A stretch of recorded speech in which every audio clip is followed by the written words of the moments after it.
without further ado, Barry Gray.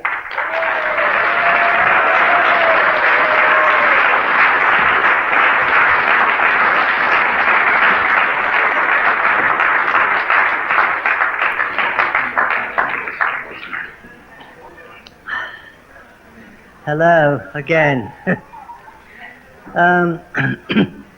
Well, there's a famous saying about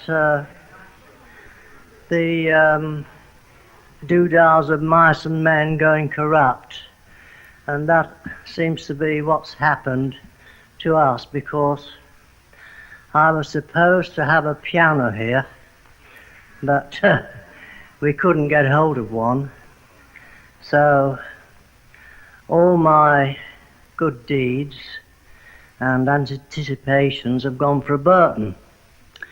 So I'm in your hands, I'm standing here, and you've got to go along with me, and I'll do the best I can without an instrument.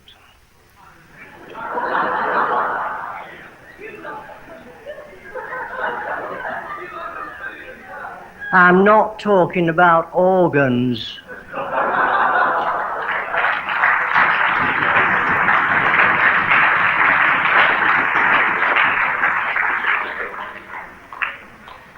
Anyway, as many of you know already,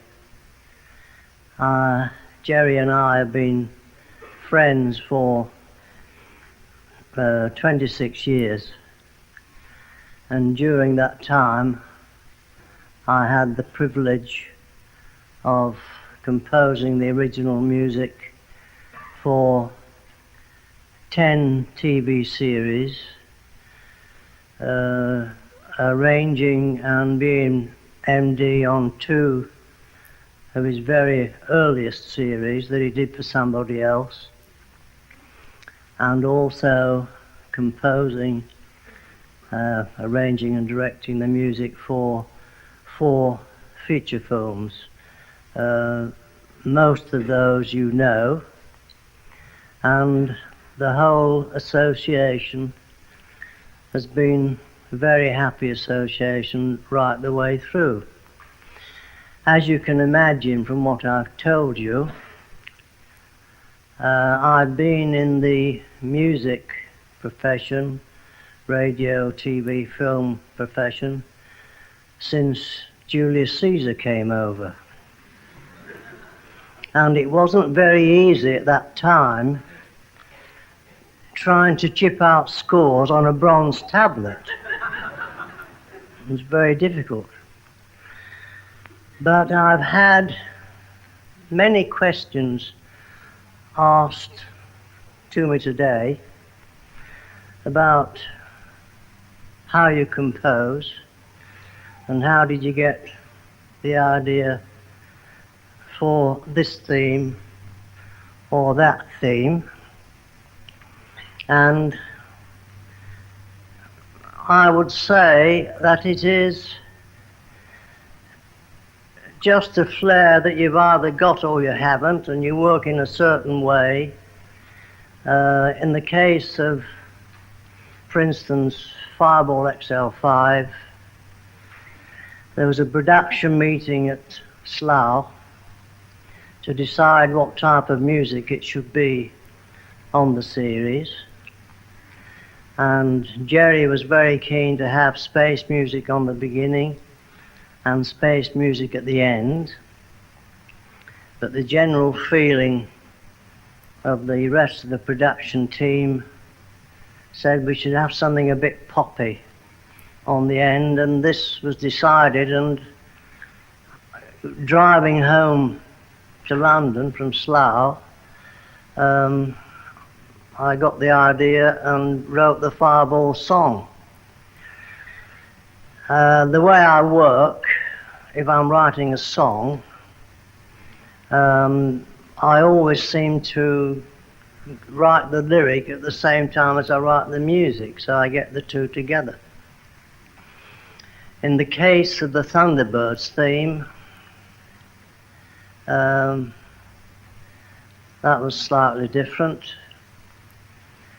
I should have got up and made some tea. My wife said, "Get up," which I didn't.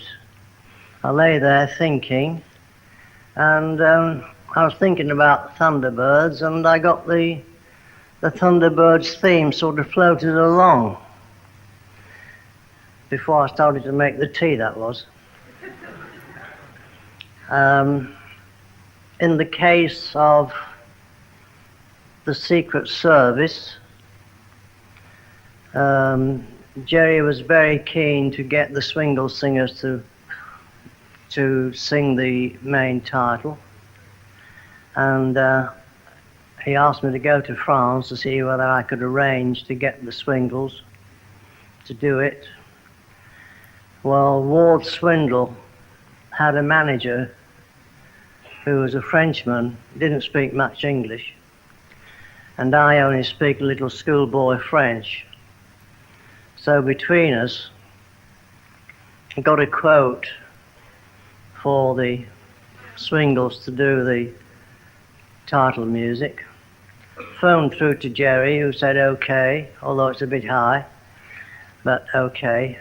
When I went next morning to sign the contract, I realised, I'd asked him to have it done in English, I realised that he'd put in the contract that it was only for British Isles use. So we'd asked for the world use, so we couldn't use the Swingles. I got on the plane thinking about the series and the idea of what some of you will know as a three-part fugue.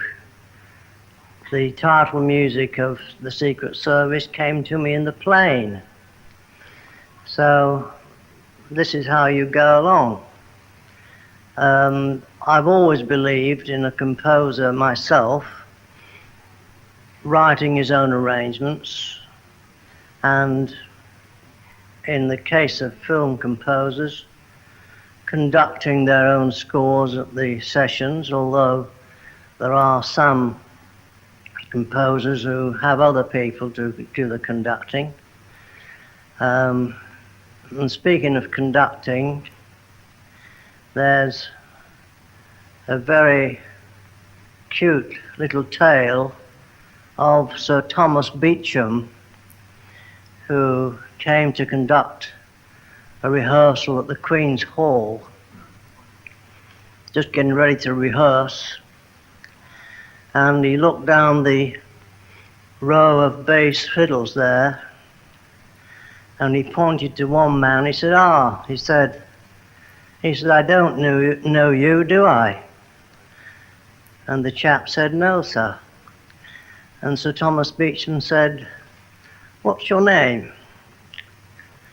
He said, "Ball, sir." Thomas Beecham said, very singular."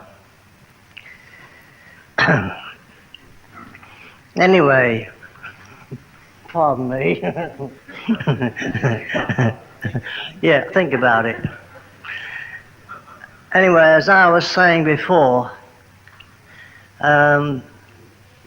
we haven't got an instrument here, so I can't sing, I'll tell you that now. But I'll try and put over to you the type of thing that I had in mind when I was going to have a piano.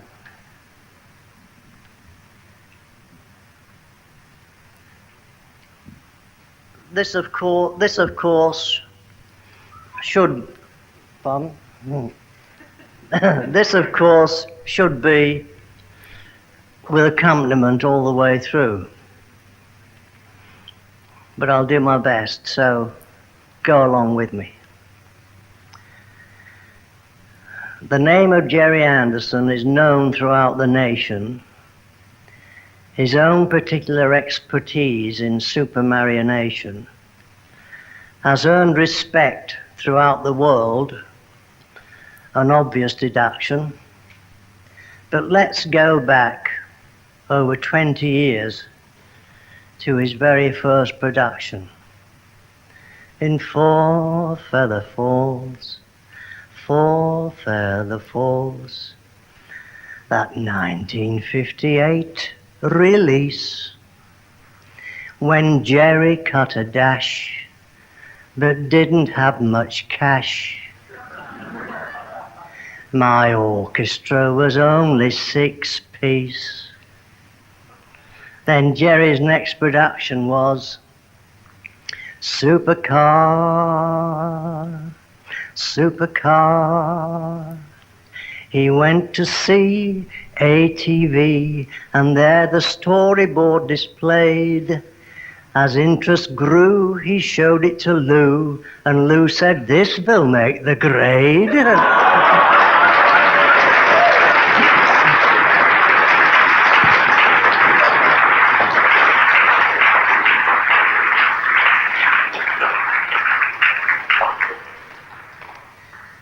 Then Jerry's next series, here's a slight variation on the end title song.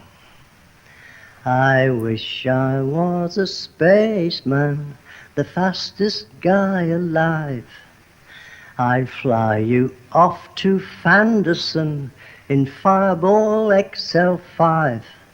And in the bar at the Bloomsbury, we'd chat and get all gooey.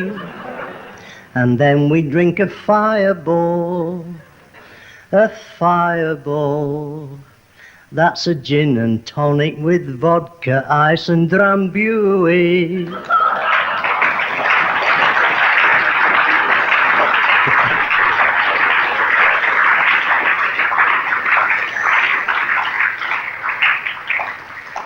We'd talk about Steve Zodiac and never mention sex. We'd cheer old Derek Meddings for all those special effects. We'd laugh and chat together merrily in the gloom and drink another fireball, a fireball. Then stagger away and try to find our room.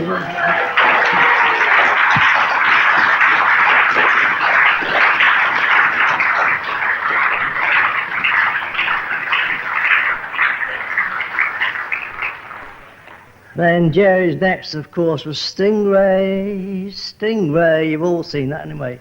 And then Marina. They all loved Marina. Though she was dumb, she knew how to swim without taking a breath. If I'd seen her, I'd have married Marina. 'Course there's one thing for sure, she would never talk you to death.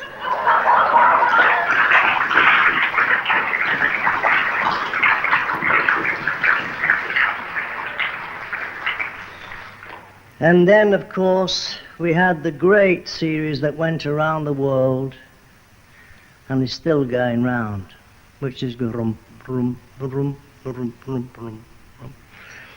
Okay. Sunday you'd see all the kids were gathered around in herds round the TV just to watch their favorite Thunderbirds. Thrilled by the show with the sound of trumpets, horns and drums. But all of us know that the biggest fans were all the dads and mums. And then next we had, with the lifelike puppets, Captain Scarlet, boom, boom, boom, always looking.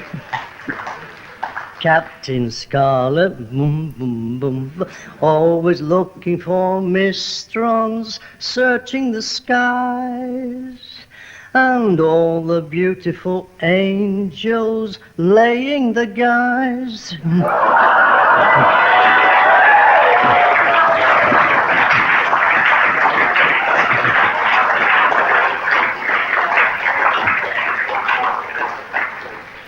They were prancing around Venus and Mars, entrancing like Hollywood stars.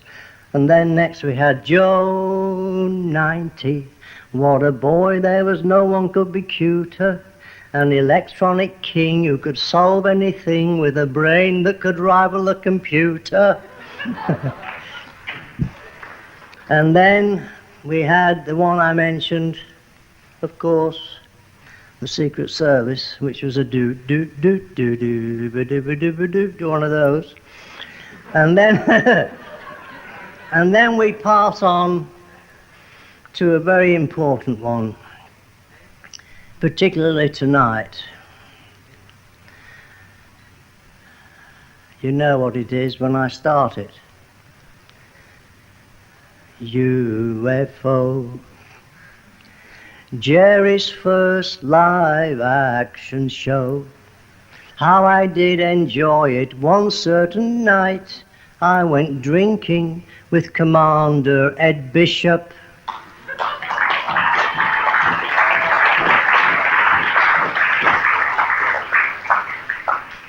It turned out to be a bishop.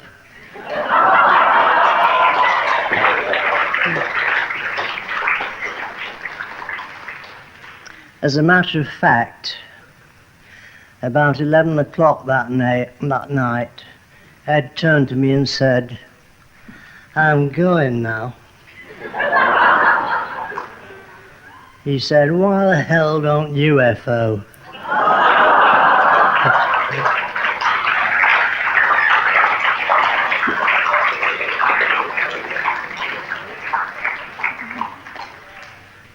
And finally, we had in Space 1999, which if I'd had a piano here, I was going to play a sort of fantastical concert version of the theme. But finishing off this sordid saga, I finish it off like this. But memory has the knack, so it appears, of increasing one's reflection. I often look back over the years with a good deal of affection. It was an honour, very, to work for Jerry. And finally, I'd like to say, here's to his success, and may the good Lord bless his new production down at Bray.